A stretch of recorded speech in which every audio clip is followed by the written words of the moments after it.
Je remercie Loba, le tout-puissant créateur, de ce qu'il me donne présentement de confondre Allegra Pinasilas définitivement, de le balayer à l'aide de son Saint-Esprit, de sa toute divine puissance.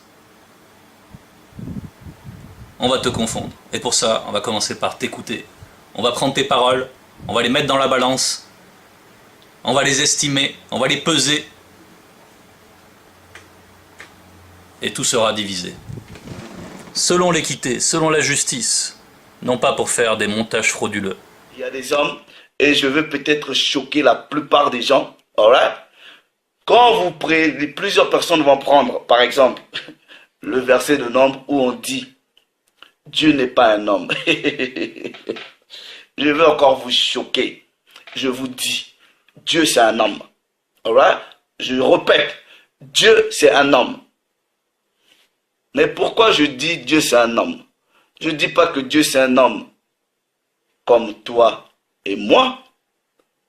Mais vous vous rappelez bien que nous avons été créés, formés à l'image du Père. Donc, ceux qui sont un peu partis à l'école, est-ce que vous connaissez les règles symétriques? Ça veut dire quoi? Vous devrez avoir l'objet et l'image. Donc vous avez le A et le A'. Right? Donc, quand je dis Dieu c'est un homme, je veux dire quoi? Il y a dans la parole les attributs du Créateur. Il a les yeux, il voit, il a les mains, il parle, il a la voix, il a des émotions. Right? C'est dans ce sens que je vous dis. Ici, Allegra nous fait part de sa connaissance de Dieu, de comment il se représente le Créateur. Il faut se rappeler que la vie éternelle consiste à te connaître, toi, le seul vrai Dieu. D'accord? Donc, lui, comment il connaît Dieu? Il le connaît en forme humaine. Il le dit, il a des bras, il a d'autres éléments, d'autres parties d'un corps humain, sauf qu'il n'est pas dans les mêmes proportions. Mais il a la même forme, selon lui. C'est très clair. Et qu'on ne vient pas me dire que je fais des montages, que je sors les choses du contexte. Non, non, non, non, non. Ça suffit les échappatoires. Là, on va arrêter la cour d'école, d'accord? Moi, je viens te chercher dans la cour d'école, et je viens te prendre comme ça, comme un professeur, et je viens t'humilier. D'accord? Je viens te mettre, je viens t'exposer, là, te mettre au piquet devant tout le monde, là, devant tous ceux qui te suivent, là, tous ceux qui n'ont aucune jugeote, hein, au point de gober des inepties pareilles, des blasphèmes. Donc, Laura Loba. Donc, l'espace limite son Dieu. Pourquoi? Parce qu'il est créateur, n'est-ce pas? Mais lui-même a une forme humaine. Donc, ce qui préexiste à son créateur, c'est un espace. Parce qu'une forme ne peut s'inscrire que par rapport à un espace. Il est pourtant dit, dans 2 Chroniques 6, 18, « Voici, les cieux et les cieux des cieux ne peuvent te contenir, ne peuvent te contenir. » Donc, l'immensité de la création ne contient pas Dieu. Dieu contient sa propre création. Il est le maître de la création. S'il était contenu dans sa création, ben, c'est la création qui serait maître. Ce serait la création qui serait le créateur. D'autres tiennent ce genre de discours dans d'autres doctrines errantes. Mais voilà. Donc, son Dieu à lui est limité par l'espace. Il se fait une représentation idolâtre de Dieu. C'est un idolâtre. Il se fait une représentation, il abaisse Dieu. Parce qu'il adore un Dieu qu'il ne connaît pas. Il parle d'un Dieu qu'il ne connaît pas. Dieu est par-delà sa création. Et pour ce prétendu serviteur de Dieu, ce n'est pas ainsi. Son Dieu à lui, c'est un Dieu comme vous pouvez en voir dans Sangoku, là, quand il fréquente là les Sangoku qui passent en ce moment, ils fréquentent des dieux, ils ont une forme humaine, bon, ils ont une tête de chacal ou je sais pas quoi, mais ils ont une forme humaine. Voilà, c'est tout à fait analogue. C'est-à-dire que son Dieu, sauf qu'il est plus grand, il dit, bon, c'est pas la même proportion. Mais c'est la même chose. C'est une représentation de... C'est une représentation, et on ne se représente pas Dieu. Dieu, on ne peut pas le concevoir. Il est par-delà nos pensées. Mais lui, il est tellement orgueilleux, tellement prétentieux, qu'il ose se représenter Dieu comme ça. Et il étale sa propre limitation. Il dit « je suis limité » en disant ça, parce que mon Dieu à moi est limité. Et il n'obéit pas au Verbe. Et ce verset-là, il en fait quoi? De Chroniques 6,18. Voici les cieux et les cieux ne peuvent te contenir. Ah, voilà. Donc, l'espace ne peut pas le contenir. Rien ne contient Dieu. J'espère que c'est clair. On va continuer. Ésaïe chapitre 57, ok?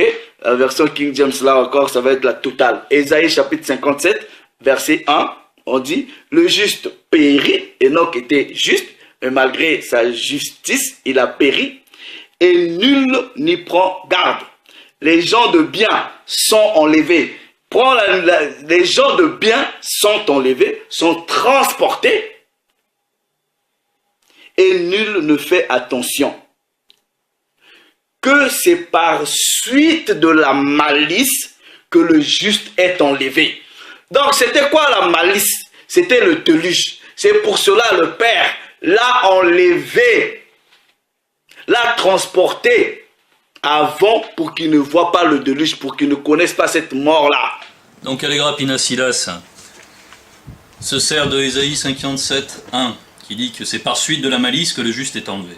Et il identifie ensuite la malice au déluge. Il dit textuellement, c'était quoi la malice? Point d'interrogation. C'était le déluge. Voilà son explication. Ok.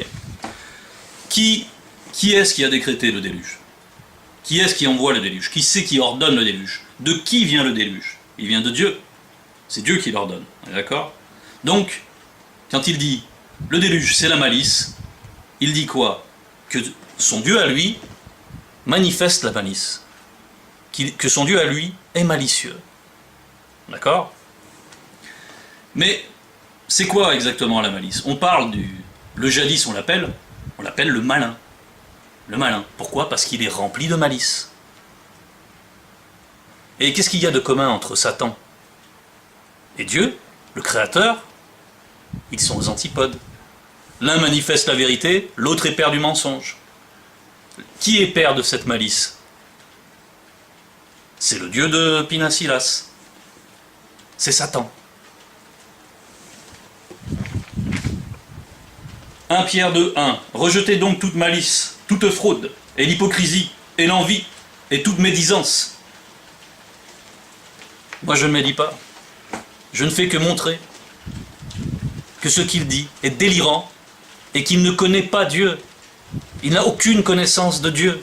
Il a une connaissance livresque, charnelle.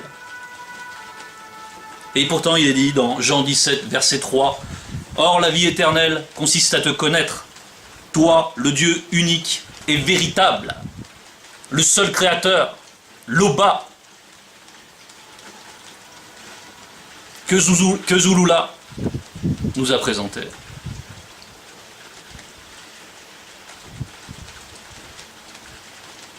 À travers les textes, il a fait resplendir l'esprit. Dont Pinasilas est dépourvu. Il n'a pas l'esprit de Dieu pour comprendre les choses de Dieu. Et il sort des blasphèmes, il s'en rend même pas compte. Il est frappé de délire, d'aveuglement. Il conduit des aveugles.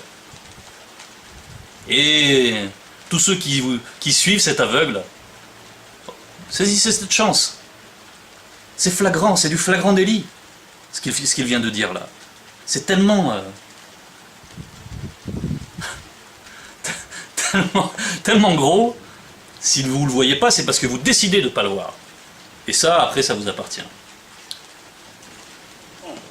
Donner la sagesse, est-ce à des enfants qui viennent d'être sevrés, est-ce qu'à ceux qui viennent de quitter la mamelle, c'est précepte sur précepte, précepte sur précepte, ligne sur ligne, un peu ici, un peu ligne sur ligne, précepte sur précepte, ligne sur ligne, un peu ici, un peu là. Regardez, verset sur la base des Écritures, ligne sur ligne, précepte sur précepte, un peu ici, un peu, précepte sur précepte, ligne sur ligne, précepte sur précepte, ligne sur ligne, un peu ici, un peu là. J'étais survolé, la loi, les prophètes, c'est un puzzle. Ça se comprend comme Esaïe dit, ligne sur ligne. Et encore là, c'est qu'un échantillon de ce que Allegra répète sans cesse. Pour lui, Ceci, ce qu'il répète, est un gage, une garantie d'un travail sérieux par rapport aux Écritures, d'une compréhension d'ensemble, universelle. Il a cette prétention, bien entendu, de comprendre les Écritures. Moi, je dis le contraire. Je dis qu'il n'a aucune inspiration. Et on va voir ça tout de suite. Donc, ce qu'il cite, c'est précisément Ésaïe 28, 10. On va commencer à 9. À qui veut-on enseigner la sagesse? À qui veut-on donner des leçons? Est-ce à des enfants qui viennent d'être sevrés, qui viennent de quitter la mamelle? Et voici comment, selon lui, l'homme qui a de l'intelligence, selon Dieu, répond. Car c'est précepte sur précepte sur précepte, règle sur règle, un peu ici, un peu là. Mais, en réalité, Ésaïe, ici, il ne fait pas l'éloge de ceux qui voient précepte sur précepte, règle sur règle. Non, non. C'est bien tout le contraire. Il dénonce ceux qui ont une vue telle que celle-ci. Ceux qui voient les Écritures selon la lettre et non selon l'esprit. C'est une dénonciation d'une approche livresque, charnelle, et il ne le voit même pas. Et il témoigne sans arrêt, en répétant ceci contre lui-même, qu'il n'a aucune compréhension des Écritures. Aucune. Où est-ce qu'on le voit? Je vais continuer, on le voit à 28-13. Je vais quand même lire l'ensemble pour ne pas dire que je tronque, etc., que je sors du contexte, etc. 28-11. Eh bien, c'est par des hommes aux lèvres balbutiantes et au langage barbare que l'Éternel parlera à ce peuple. Il lui disait, 2 points, voici le repos, laissez reposer celui qui est fatigué. Voici le lieu du repos. Mais ils n'ont point voulu écouter.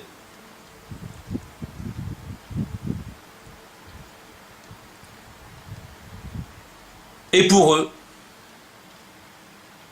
la parole de l'Éternel, là on est à 28-13, et pour eux, la parole de l'Éternel sera précepte sur précepte, règle sur règle, règle sur règle. Donc pour eux, c'est qui? Pour ceux qui ne veulent pas écouter. Mais ils n'ont point voulu écouter, 28-12. Ceux qui n'ont même pas cette capacité d'écouter, voici comment ils voient les Écritures, règle sur règle, etc. Je continue, un peu ici, un peu là, afin qu'en marchant, ils tombent à la renverse et se brisent, afin qu'ils soient enlacés et pris. Enlacés et pris.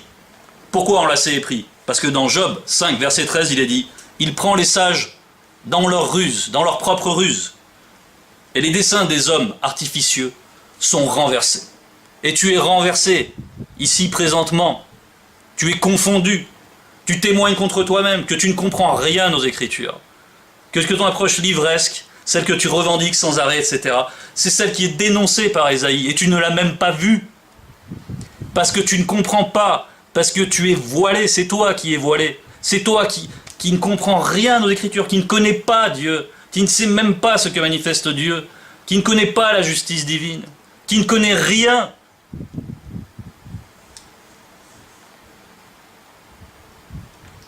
Donc, si tu veux continuer à témoigner contre toi-même, je vais être là, je vais être au rendez-vous. Je m'inflige ça, regarder tes vidéos remplies d'inepties, et crois-moi, il y a des flagrants délits de mensonges que j'ai pas relevés, parce qu'il faut rentrer dans les reprises des vidéos antérieures, etc.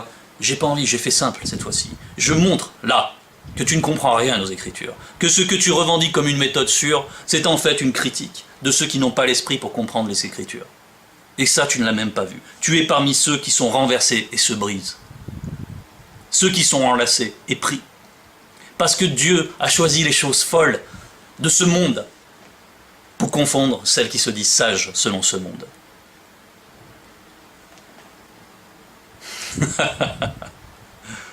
Que l'Oba soit glorifié. Il t'a humilié aujourd'hui. Le Saint-Esprit t'a humilié aujourd'hui. Tu es défait. Le mieux à faire, c'est de fermer ta chaîne.